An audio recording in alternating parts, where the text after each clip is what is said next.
motema moko totambola lisanga totonga eklezia ya Nzambe mobimba.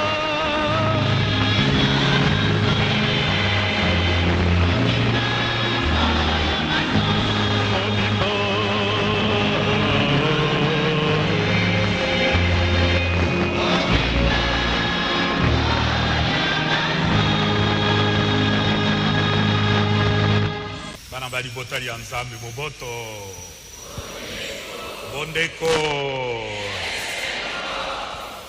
lelo ezali mokolo ya mama esengeli ezala umitema Nzambe mama alingi kolakisa biso nzela ya kokende epai ya Yesu Kristo mwana wa ye.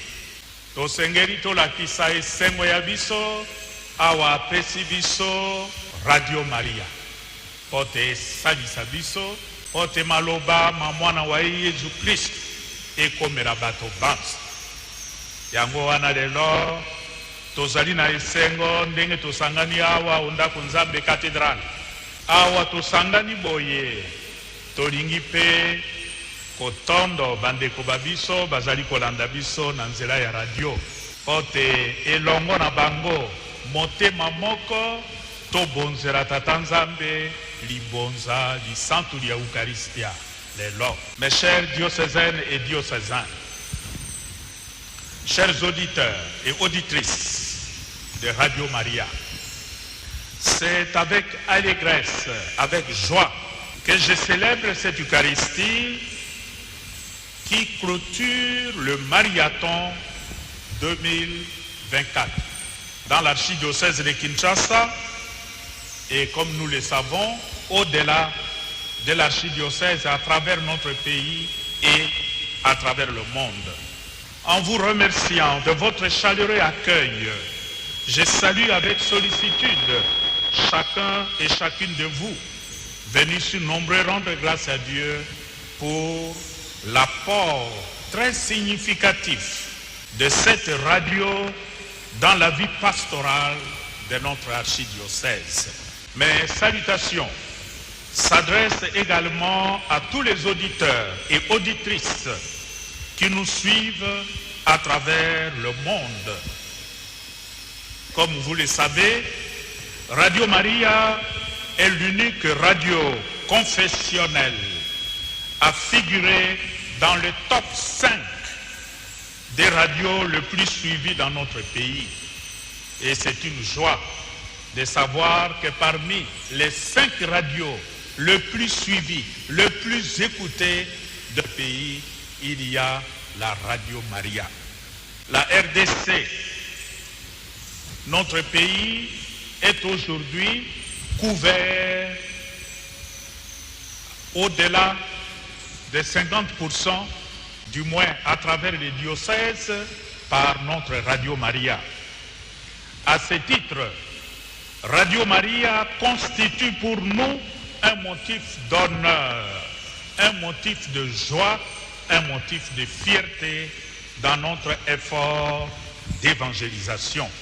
En réalité, le service précieux que Radio Maria rend aux fidèles, singulièrement aux malades, aux personnes âgées, aux prisonniers, ce service se passe de tout commentaire.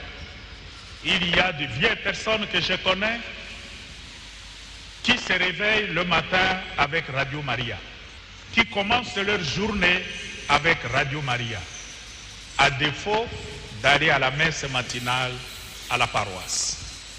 Voilà pourquoi je bénis le Seigneur pour cet outil qui est au service de l'évangélisation et qui nous permet d'atteindre les chrétiens situés dans les zones périphériques et enclavés de notre archidiocèse, notamment le plateau de Batéké, mais aussi à travers notre pays. C'est pour moi l'occasion de féliciter le personnel, les bénévoles et les confréries des amis de Radio Maria, les Carmes en sigle, en raison de leur soutien spirituel et financier à cette radio. C'est l'occasion pour moi de dire toute ma gratitude aux animateurs, animatrices, les responsables, les autorités de la Radio Maria, en commençant par Madame la Présidente du Conseil d'administration de Radio Maria et l'ensemble du Conseil. C'est l'occasion d'exprimer la gratitude de l'Église à l'engagement incontestable et apprécié du Père Roger Wawa, qui est devenu pratiquement la voix de notre radio. Aujourd'hui, nous clôturons la campagne annuelle du Mariathon 2024. En fait, le Mariathon est le marathon des chrétiens sur le pas de Marie, notre mère, qui s'empresse de braver les difficultés, qui s'empresse de braver les montagnes de la Judée pour aller en hâte aider sa cousine Élisabeth. Luc chapitre 1. C'est donc à l'école de Marie que nous, fils et filles de notre Mère du ciel, marchons et courons ensemble en vue de donner Jésus au monde, d'apporter la bonne nouvelle à nos frères et sœurs qui autrement n'écouteraient pas la parole de Dieu. Même si on est en difficulté de se rassembler avec les autres, aller à la réunion de CBB, à la réunion de mouvement, à la réunion, la rencontre eucharistique au niveau de la paroisse, Radio Maria apporte l'Eucharistie à la maison. Radio Maria apporte la parole de Dieu à la maison.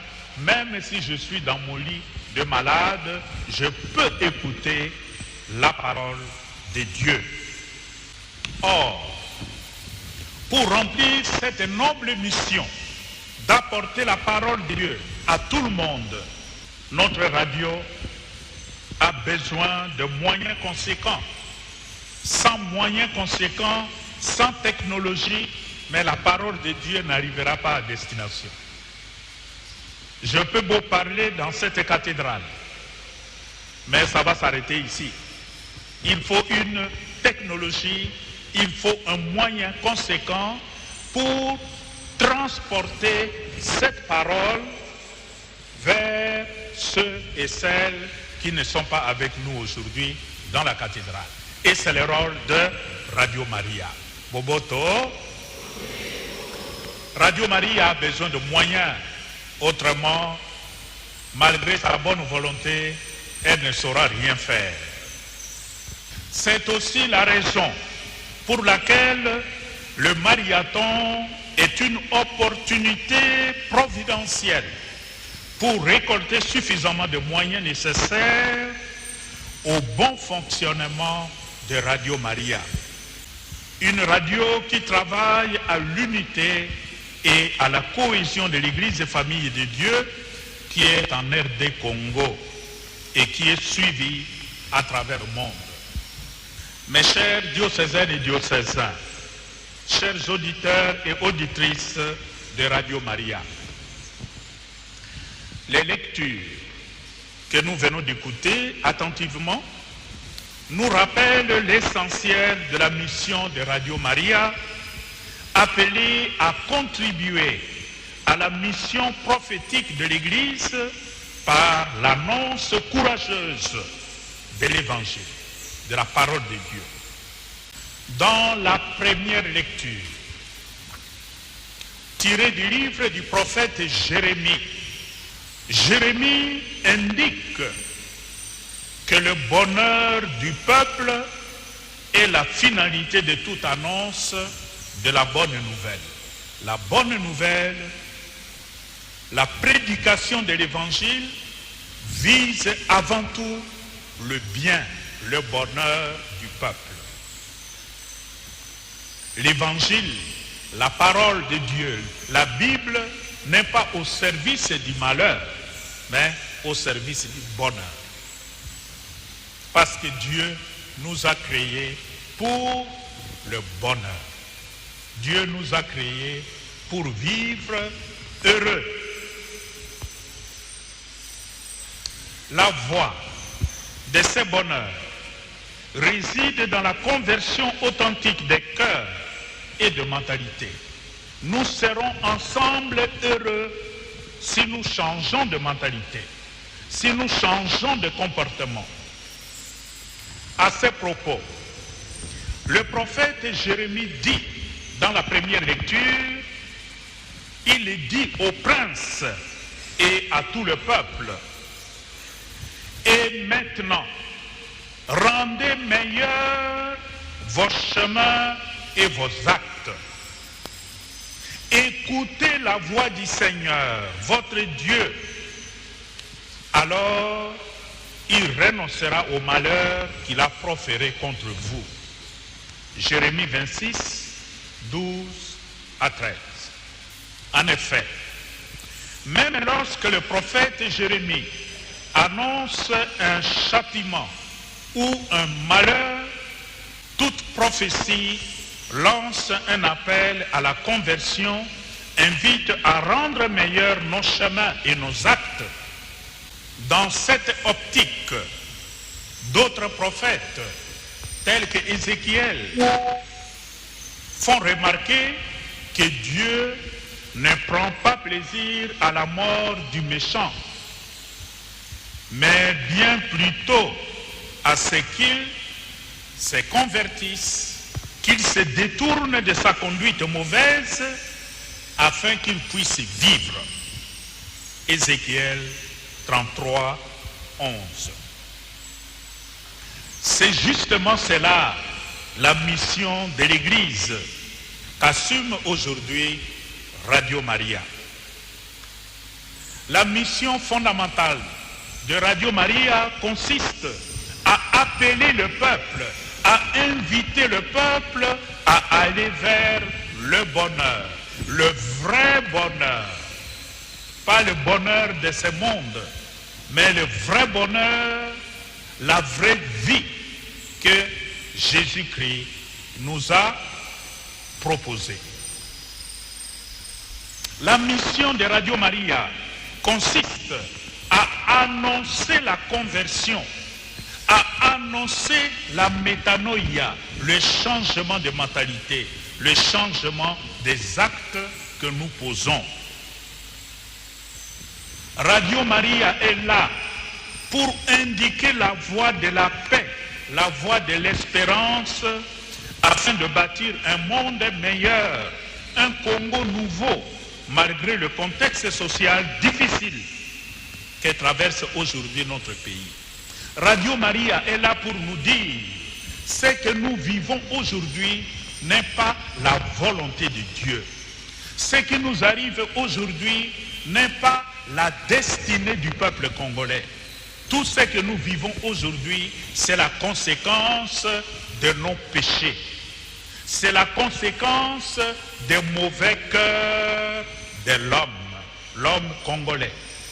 Tous les malheurs qui nous arrivent aujourd'hui, c'est à cause de nos péchés. Et Radio Maria nous dit, si vous voulez sortir de cette situation malheureuse, changez votre manière de faire. Convertissez-vous. Ne continuez pas comme vous avez l'habitude de faire jusqu'à maintenant et qui vous a conduit au malheur. Or, Dieu ne veut pas le malheur de l'homme. Dieu ne veut pas le malheur de l'homme congolais. Personne ne peut dire que ce qui nous arrive aujourd'hui est la volonté de Dieu. Ce n'est pas la volonté de Dieu. Ce que nous vivons aujourd'hui, c'est la conséquence de nos péchés. Or, Radio Maria, relayant la voix du prophète Jérémie, relayant la voix de notre Seigneur Jésus-Christ nous dit justement, changez, changez, convertissez-vous. Si vous changez, vous vivrez. Si vous ne changez pas de comportement, vous mourrez tous ensemble. Et c'est la prophétie du prophète Jérémie aujourd'hui. Ainsi, Radio Maria devient et restera peut-être pour toujours une radio, un outil à l'écoute d'un peuple qui souffre.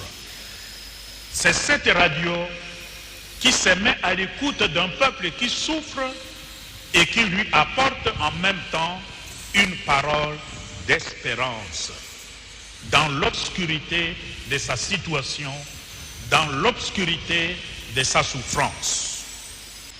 Dans l'évangile de Saint Luc, nous avons entendu Marie, jeune fille, qui se rend avec empressement, avec hâte, vers la région montagneuse de Judée, en vue de rendre service à sa cousine Élisabeth. Marie sait que sa cousine est pratiquement au 6e mois de sa grossesse. Et plus une femme s'approche du moment d'accouchement, elle a besoin de l'aide. Et Marie a compris ça. Marie qui a compris que sa cousine a besoin d'aide, s'est hâte, se met en route avec empressement pour aller rendre service à sa cousine Élisabeth. Saint Luc, dans l'évangile d'aujourd'hui, place cette rencontre entre les deux femmes sous le signe de la joie. En particulier, Saint Luc écrit dans l'évangile d'aujourd'hui au sujet d'Élisabeth. Quand Élisabeth entendit la salutation de Marie, l'enfant tressaillit en elle avec joie. Alors, Élisabeth fut remplie d'Esprit Saint et s'écria d'une voix forte, « Tu es bénie entre toutes les femmes, et le fruit de tes entrailles est béni. » Luc 1, 41-42. Chaque annonce de l'Évangile est une effusion de l'Esprit Saint dans notre monde. En tant qu'œuvre de l'Esprit d'amour, l'annonce de l'Évangile communique la joie, le bonheur et la paix du Christ, surtout dans le périphérie de notre existence. Ainsi, à l'instar de Marie, mère de la bonne nouvelle, Radio Maria a la lourde responsabilité, a la lourde mission de s'aimer et de faire grandir la joie et le bonheur véritable dans le cœur des fils et des filles de Dieu. Radio Maria a la mission de leur faire découvrir qu'ils sont enfants de Dieu. Et c'est là chez tous ses auditeurs. Bien chers frères et sœurs dans le Seigneur, le marathon de cette année 2024 a comme thème rapide, court sa parole. Psaume 147, verset 15. Ce thème nous rappelle comment la Vierge Marie s'était rendue en toute hâte chez Élisabeth afin de se mettre à son service. En effet, depuis notre baptême, chaque chrétien, chaque chrétienne est devenu un disciple missionnaire qui a reçu de Dieu et de l'Église la mission d'annoncer la bonne nouvelle. La tâche de se mettre en route pour servir les autres. Tu ne peux pas être baptisé sans intégrer dans ta compréhension de ta vocation baptismale cette lourde responsabilité d'aller vers les autres, apporter la bonne nouvelle aux autres. La responsabilité de se mettre en route, comme Marie. Mais se mettre en route de bon cœur, se mettre en route avec empressement, avec joie, pour aller servir les autres.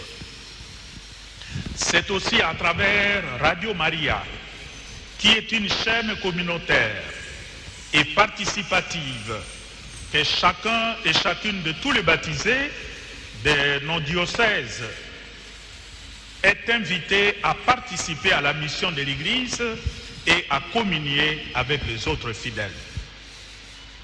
Radio Maria s'inspire ainsi du style pastoral de la Vierge Marie, qui s'élève, qui part avec empressement et qui se met au service.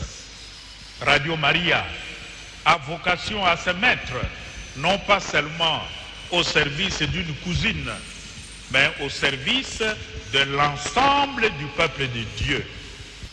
Chers auditeurs et auditrices de Radio Maria, vous aussi, soyez des missionnaires de la joie, comme la Vierge Marie.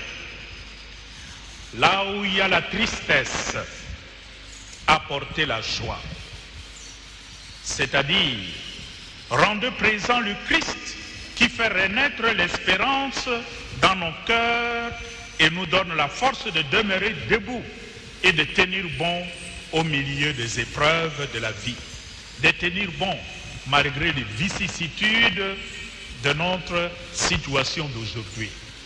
Radio Maria a vocation à apporter la nouvelle de la joie à ceux qui désespèrent. Comme Marie, qui se rend dans un milieu rural, les montagnes de la Judée, pour l'annonce de l'évangile, pour l'annonce de la bonne nouvelle à sa cousine, Radio Maria doit penser davantage, se soucier davantage de ceux et celles qui sont dans la périphérie, qui sont dans des zones enclavées, qui sont dans des situations où les téléphones peut-être ne fonctionnent pas toujours, où on peut encore utiliser la vieille radio traditionnelle avec des piles. C'est dans cette perspective justement que j'encourage les autorités de Radio Maria à installer des émetteurs dans des zones périphériques de notre archidiocèse pour que l'évangile du Christ puisse parvenir dans chaque maison. Il y a des zones de notre archidiocèse où on ne peut pas capter Radio Maria. Dans le même ordre d'idées, j'invite les autorités de Radio Maria à soutenir le projet pastoral développé par Radio Maria d'extension de la présence de Radio Maria à travers des stations relais au cours de cette année dans certains diocèses. Il y a des diocèses à qui Radio Maria a déjà promis l'installation des antennes pour que ceux-là aussi puissent être à l'écoute de la voix de notre maman. Je pense ici au diocèse de Lissala, les diocèses de Molegbe, les diocèses d'Inongo, les diocèses de Luebo, les diocèses d'Uvira, Bunia et Isiro, où des millions de chrétiens pourront bientôt bénéficier de l'accompagnement pastoral de l'Église grâce à Radio Maria. C'est dire que Radio Maria a besoin vraiment de moyens pour son extension. Évidemment, un tel projet nécessite de moyens financiers conséquents. C'est pourquoi je vous prie d'appuyer financièrement cette Radio Maria, non seulement durant le marathon. Nous avons pris l'habitude de penser que c'est pendant le marathon qu'on doit soutenir Radio Maria. Mais on peut aussi soutenir Radio Maria d'une autre manière, de façon organisée et même mensuellement. Rappelons-nous qu'il y a plus de bonheur à donner qu'à recevoir. Donner est beaucoup plus gratifiant que recevoir. Acte 20, 35. Madame Alibota Dianzambe, Boboto. Lelo, ezali mokolo, tokosilisa, eleko eye etangemaki marathon. Lokola tomeseni kosala yango mbula na mbula. Soko ekomi eleko ena basengeke biso pote topesa maboko, topesa mwa lisalisi po ya kusunga radio ya biso, Radio Maria. Lelo ezali mokolo mwa isengo po ya biso pe okombo ya Ecclesia nalingi kotondo bino banson awa bosimbi Radio Maria, awa bokangemi na Radio Maria, awa bosunga Radio Maria pote liloba lya Nzambe liyela likoma epai ya bandeko baye bakoki kosangana na biso lelo te. Radio Maria ezali eloko, ezali kela ye ekoki kosalisa biso pote mosala mwa biso mwa bosangeli sango elamu, mosala mwa kotambwisa eyamba ya biso bakristo katoliko ekoma epai ya bato banso. Ezala bandeko babiso bazali na mpasi, lelo balali na mbeto, bazali na l'hôpital. Ezala bandeko babiso batata bamama baye bapusani na mibu, banuni pe bazali lisusu na nzoto ekasi te, bakoki kotika ndako po bakende misa na paroisse te. Radio Maria nde ekokomisa liloba lya Nzambe pe Eucharistia epa na bango, pote elendisa bango, esunga bango, ebondo bango na pasi oyo bazali na yango. Radio Maria ezali pe radio oyo ekoki kosalisa bandeko bazwami na mosika, ezala na peripherie ya archidiocese ya biso, ezala na badiocese izwami na ekole ya biso Kongo mobimba, esika bazwami bakoki pe kolanda liloba lya Nzambe, ezala awa au Kongo to na mokili mobimba, okei na poto, okei na Amerika, okei na Asia, okokuta bandeko balandaka Radio Maria. Pona koloba te Radio Maria ezali ekela eye biso tosengeli na yango pote tokoka kosala mosala mwa biso na ndenge Nzambe moko alingi. Pona yango tosengeli kosunga Radio Maria. Pe tosangani lelo pona kolakisa te tokangami makasi, totingami na radio ya biso pe tolingi kosunga Radio Maria pote sango elamu epalangana. Pe okombo ya Ecclesia, okombo ya archidiocese, okombo ya baepiskopo banson ya Congo, nalingi kopesa merci na bandeko baye basalaka mosala batambwisaka Radio Maria. Pe na lobia wa kobanda na maman présidente ya conseil d'administration ya Radio Maria. Na bandeko basusu basalaka mosala na bango. Nalingi kotondo Sango Roger, directeur ya Radio Maria.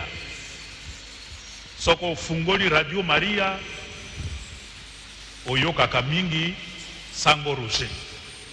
Pe bandeko basusu baike bakanisaka te Radio Maria ezali eloko ya Sango Roger.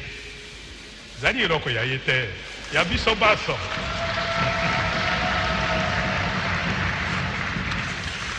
Pe Sango Roger bo mosaleli wa Ecclesia azali wana lokola mosaleli, lokola mosalisi.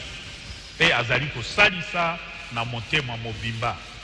Pe bato mingi basepelaka na mosala mwaye. Ndenge alobaka, ndenge alimbolaka makambo.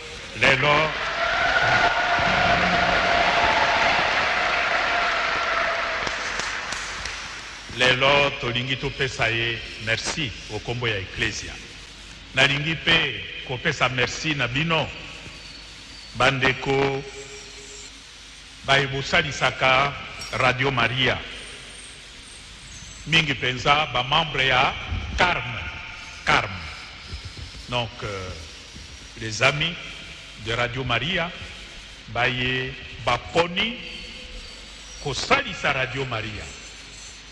Penda kisa ya ba membre ya Carme ete ya pe biso basusu toluka boni ndenge nini tokoki kosalisa radio ya biso pote sango elamu epalangana. Sango elamu ya Yesu Kristu epalangana o mokili mobimba. Pote sango ena epalangana mongongo ya biso soko tolobi kaka awa na ndako nzambe na katedral ekosuka tse awa. Soki radio ezali te ekokende musika te. Tosengeli na Radio Maria pote sango elamu ekendeke musika. Touti kolanda na bokebi penza sango elamu ya lelo. Pe toyoki oli litangili ya yambo ndenge profeta Jeremia alobaki. Profeta Jeremia asali mosala mwaye bo profeta o eleko ya pasi.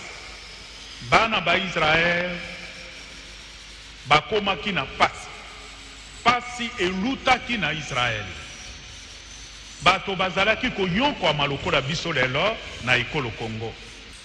Pe Nzambe aponi mosaleli wa ye Jeremia pe alobi na ye kende kolobana bana ba Israel liloba lya ngai na tindi yo kende koloba kende kosakola. Pe Jeremie alobi asakoli pe asakoli makambo makasi alobi na bana ba Israel bokeba na mabe maebino bozali kosala lelo mabe maluti omboka Israel. Nzambe atindi ngai pona koyebisa na bino koloba na bino bosengeli kotika nzela mabe oyo bozali kolanda.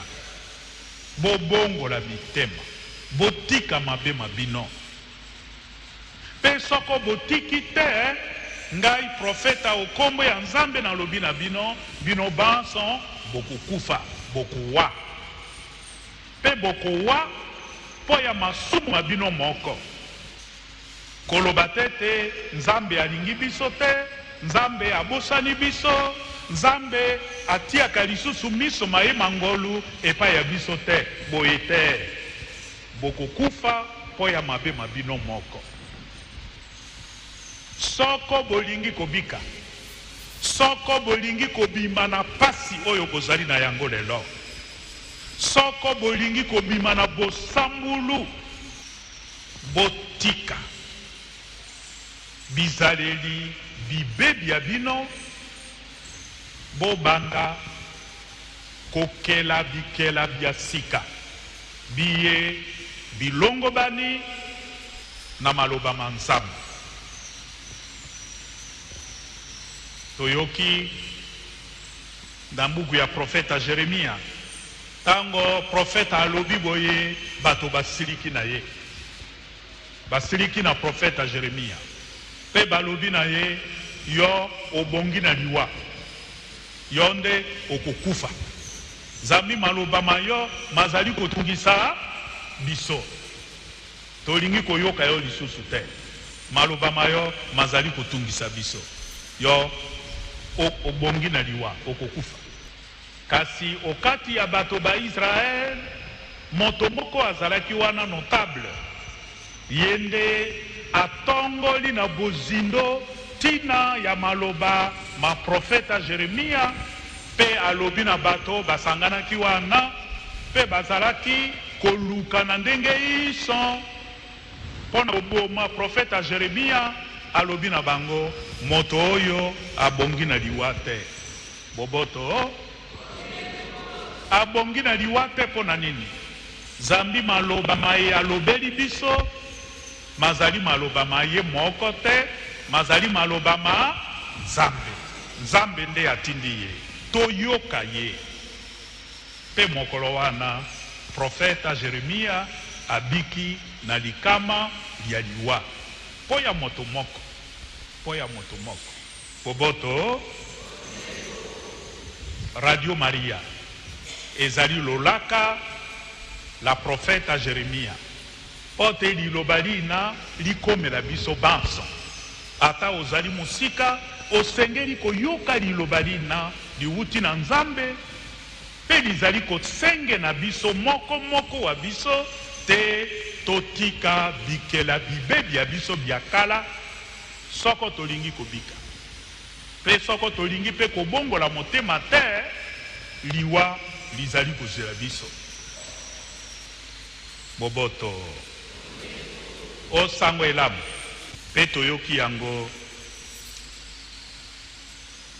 na Santo Lucas toyoki sango ya mama Maria elenge mwasi atiki mboka ya ye esika afandaka na engumba enene ya Nazareth kuna na Galilea pe akei na lombango kotala ndeko wa ye Elizabeth ye afandaka na Galilea te afandaka wapi na Yudea atiki mboka ya ye pe akei na lombango kosalisa ndeko wa ye po ayebaki te Elizabeth akomi pene neleko ya kobota pe mama wana asengeli na lisalisi pe mama Maria atongoli amanyoli pe alobi soko natiki ye moko ekokoka te nasengeli nazala wana nasalisa ye te mokolo akobota pe sima ya kobota nasalisa ye na ino mwa moke liboso te nazonga epai ya ngai esalemaka pe epai na biso bongo mama Maria akei na isengo pe toyoki na sango elamu ya lelo tango bango babale bakutani mwana aningani na libumu ya mama Elizabeth pona koloba te mama Maria ayeli Elizabeth sango ya isengo pe tango Elizabeth ayoki losako ya mama Maria atondi na esengo mwana oyo azali na ino kuna okati ya libumu abimi na ino te Yohane mobatisi tango yepe bo mwana moke ayoki sango ayoki liloba ya mama Maria aningani na esengo okati ya libumu ya mama elakisi biso nini lelo elakisi biso te vocation mbela ya Radio Maria ezali lokola mission oyo Nzambe apesaki na mama Maria etinda mama Maria azwaki pona kokende koyokisa ndeko wa ye Elizabeth esengo ezali pe vocation ya Radio Maria kosangela sango elamu pe kokomisa esengo ya sango elamu epa ya bato banso ata kopasi ezali lelo Radio Maria ikoyebisa biso te soko olingi kobima na pasi oyo ozali na yango lelo ozali na makoki tika nzela ya mabe makala landa nzela ya sika pe okotonda na esengo mwana azali na libumuli yo akoninga na lokola neleko ya mama Elizabeth yango wana tosengeli tosalisa radio ya biso Radio Maria topesa Radio Maria moyen mwango moye mokoki kosalisa Radio Maria pote ekokisa mosala moye izwi o maboko manzambe na kosenga na bakonzi ya Radio Maria bakoba kosala mosala moye basili babandi pona kokolisa Radio Maria na archidiocese ya biso ya Kinshasa otiki awa na centre okei na périphérie kuna na plateau de Bateke okei ti na Masia kwa ofungoli radio oyoka Radio Maria eteni ya archidiocese ya biso etikala pembeni te yango wana nalingi kotondo bango bakonzi ya Radio Maria po ya effort makasi oyo bazali kosala pote diocese ison ya archidiocese ya ekole ya biso Congo ezwa Radio Maria bongo bandeko awa tozali kosepela clôture ya marathon tosenge tata nzambe apesa biso gracia iye apesaki na mama Maria oye bandela ya mosala moye bo mama wa mokonzi apesa biso courage apesa biso nguya ya koteleme awa toyoki lolaka la nzambe toteleme pe tokende lokola mama Maria tokende epai ya bandeko basusu atako biso moko tokoki kokende te kasi Radio Maria ekosalisa biso pote etinda ya nzambe ekomela eyela bandeko babiso baye bazali na likoki dia koyoka liloba lya nzambe te gracia ya Eucharistie ya lelo esalisa biso Radio Maria ezwa mwango mwakotambwisa mosala mwaye boy bongi pote bato banson bakoka kosepela koyoka esengo ya liloba lya nzambe pe mama Maria asepela elongo na biso moto azali na matoi makoyoka moto azali na motema makondima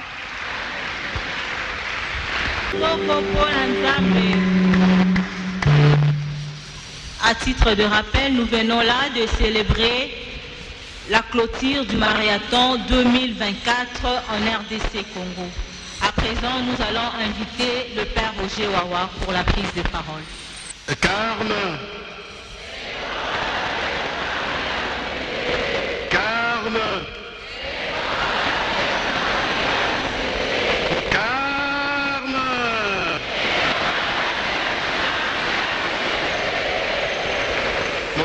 Biso Losambo Libonza Radio ya mama Eyebana Losambo la biso Lokola mama Elongo na mama Ozela ya mama Biso bien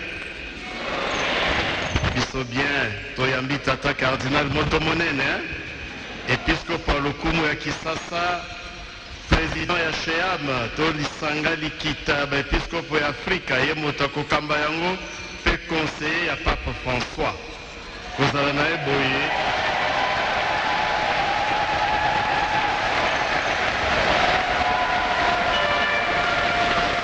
ce n'est pas donné à tout le monde hein?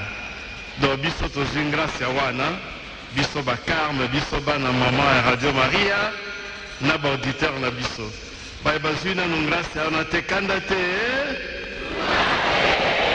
me bango mpe bakozwa mpe grâce wana ya koyamba papa cardinal mokolo mosusu matondi mingi na tata cardinal matondi na baepiskopo banso baye bafungoli bizibeli ya diocese ya bango mpo ya koyamba Radio Maria matondi na bandeko banganga nzambe bacure bavicaire baye bafungolaki mpe bakofungola bizibeli ya baparoisi ya bango mpo te Radio Maria asala sensibilisation mpo ya kozwa makoki ya mosala moye ya fonctionnement mpe ya kofungola radio na ekolo ya biso na badiocese ya RDC nyonso matondi baye kosambela na biso banganga nzambe baye basalaka baprogramme na Radio Maria bango wana bazali na biso natondi bango botondi mpenza na baomonia bakarme bazwami awa totondi bango mingi basusu bauti na diaspora bolingisa te bateleme mpo ete tomona bango la délégation de la diaspora venue aussi pour le mariage bango wana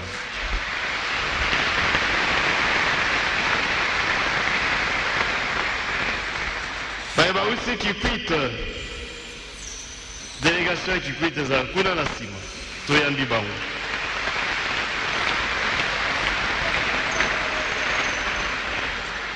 bamama femme solidaire baye bakambami na mama Lina Pembe bango balobi ke faut soutenir Radio Maria toyambi bango na bino banso mpe toyambi bino bosalisa ngai mpo te nabetela bino maboko makasi pene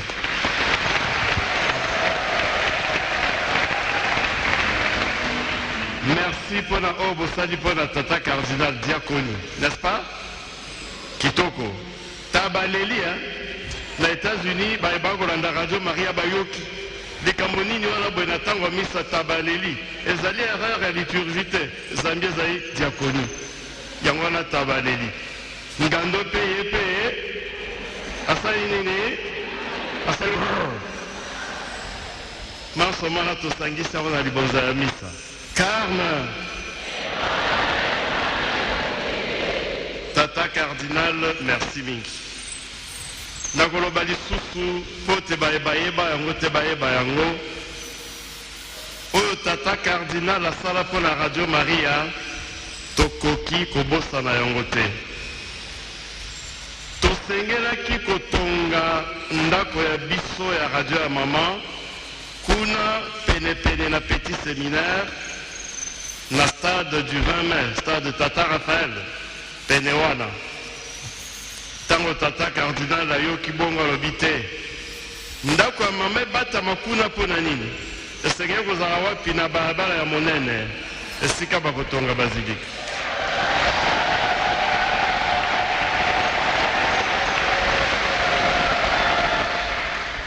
bongo likabo ya bongo eske tobosana ye nasengi na bino à part la diaconie biso personnel bénévole auditeur auditrice na bakarme baso tozwa engagement ya mokolo na mokolo kosala ne puisque un ave Maria po ya tata cardinal nalobi mabe ne puisque un ave Maria auditeur nyonso selon sondage le minimum c'est 200 000 au balandaka Radio Maria soki mokolo na mokolo moto na moto abonzi Maria losako moko mpo na tata cardinal ekosala lokola au moins 200 000 ave Maria par jour mpo na mosala moye nzambe akoyoka to akoyoka te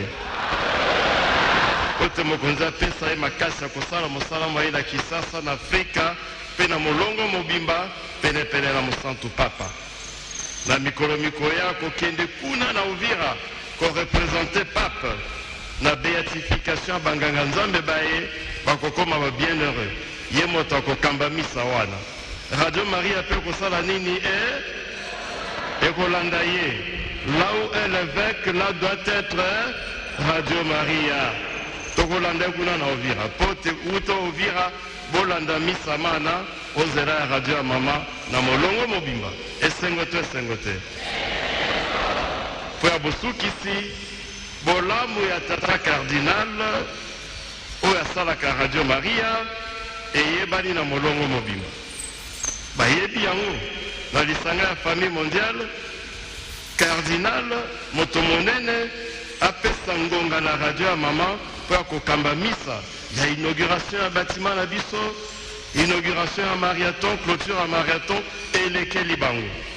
Yango wana balobi tete likambo ya bongo esengeli molongo mobimba bayeba yango. Boboto talaka ntina nini mobu moko ya 2025 Radio Maria Allemagne bolandi Radio Maria oyo tobengaka radio arrête balobi te tokoinvite tata cardinal Fridolin na Allemagne po te afungola marathon na Allemagne.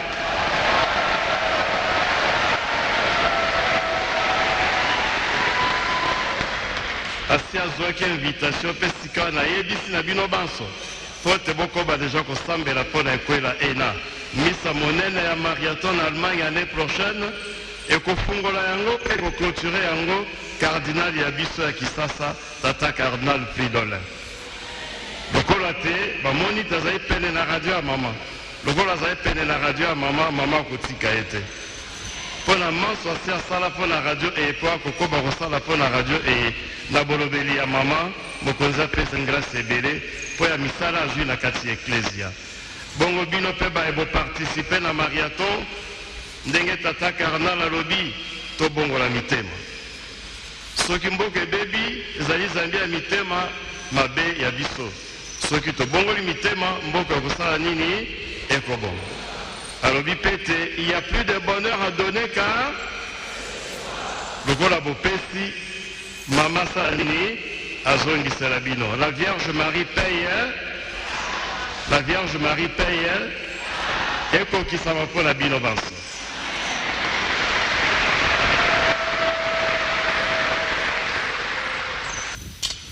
Boboto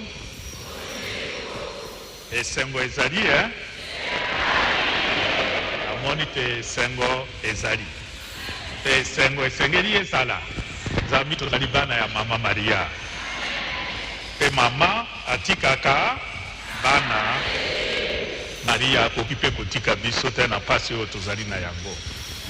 Nalingi bobele kotondo bino na motema monso ndenge bozali komipesa, ndenge bozali kosalisa po te Radio Maria etambola malamu.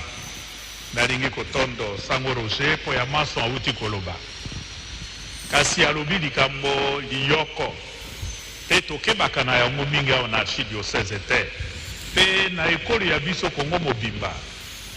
Evenement ekwela enene elingi esalema kuna na mboka nini Uvira diocèse ya Monseigneur Sébastien Muyengo.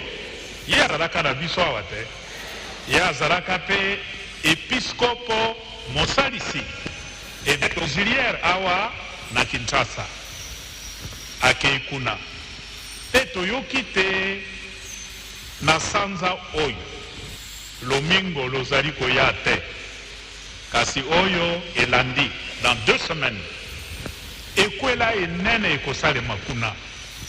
Mosantu Pape asili aluboli banganga nzambe bane pote bayingela omolongo mwa baesengo. Ils seront béatifiés, ce qui signifie ils entrent dans le rang des bienheureux pour l'Église universelle. Batobane ti lelo te na ngongo oyo nazali koloba biso awa na Congo tozali na bango bobele mibale banani Anuarite na Bakaja pe toyebi te tango Anuarite akomaki moesengo. Nani abimisaki ye moesengo? pape Jean-Paul II atikaki ngwende aye kuna na Roma pe ayeti awa pona kosakola ye moisengo. C'est dire un événement extrêmement important pour l'église. Bakanja basakoli ye moisengo wapi pe na nani? Kaka papa Jean-Paul II pe asalaki yango wapi?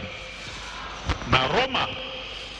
Na Roma papa akokaki koya awa te, abengi baimboka pe mokolo mona na place Saint-Pierre asakoli ye moisengo.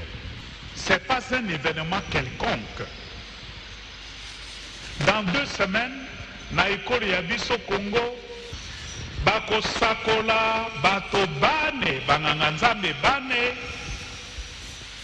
bakufaki liwali ya martiro na 1964, même année qu'Anuarite na tango ya rébellion ya Mulele, même année pe bazali bane nzokande biso awa tokanisaka makambo mana te. Ezali événement enene mpo ya eklezia ya biso. Biso nde tokosambela mpo na bango awa atako toyebi te bango nde bakosambela na ino koleka mpo na biso awa bakokoma baisengo. Ils deviendront des bienheureux. Papa akoki koya na Uvira te na mbula oyo te po ya baraison biso banso toyebi. Tango ye moko ayaki awa na programme tobongisaki te akende pete na Goma, kasi akomaki Goma te. C'était impossible pour raison de sécurité. La même chose kuna na Uvira. Pe papa aluboli ngai pe atindi ngai botoma ya ye na kokende kuna lokola archevêque ya Kinshasa te, na kokende kuna lokola cardinal ya Congo te, na kokende kuna bo toma ya papa, représentant ya papa.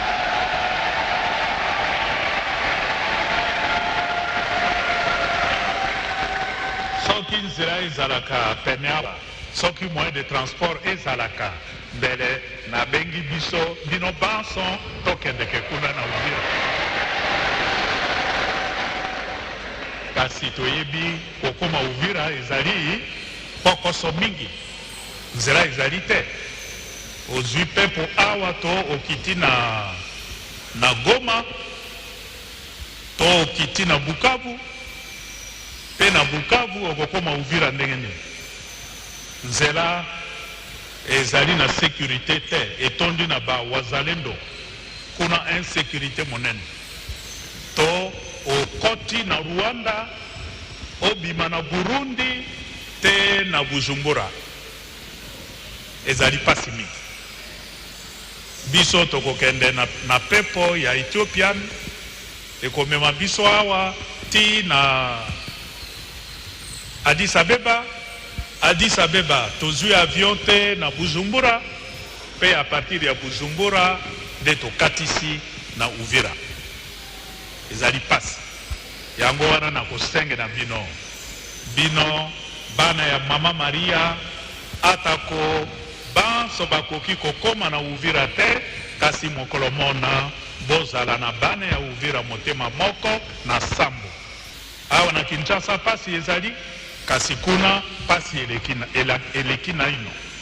Tosambela pona bango ote na grâce ya ena Nzambe akopesa na eklezia ya ye mokolo akolubola baesengo basika bane asalisa pe pote ekolo ya biso ezwa kimia pasi esila pe pasi mingi penza ya bandeko babiso bazali kuna na este, pasi ya bango pe esila na gracia ya beatification ya basaleli basika.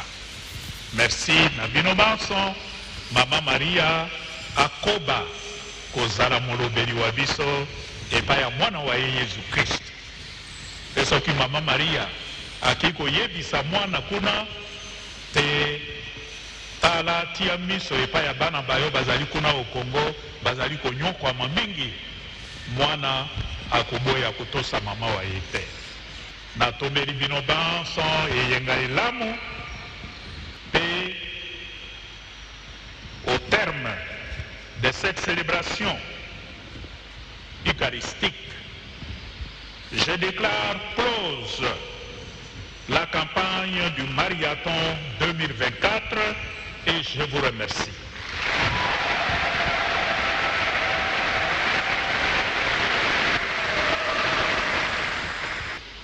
totelema mpo ya bobeni. Mokonzi asala na bino.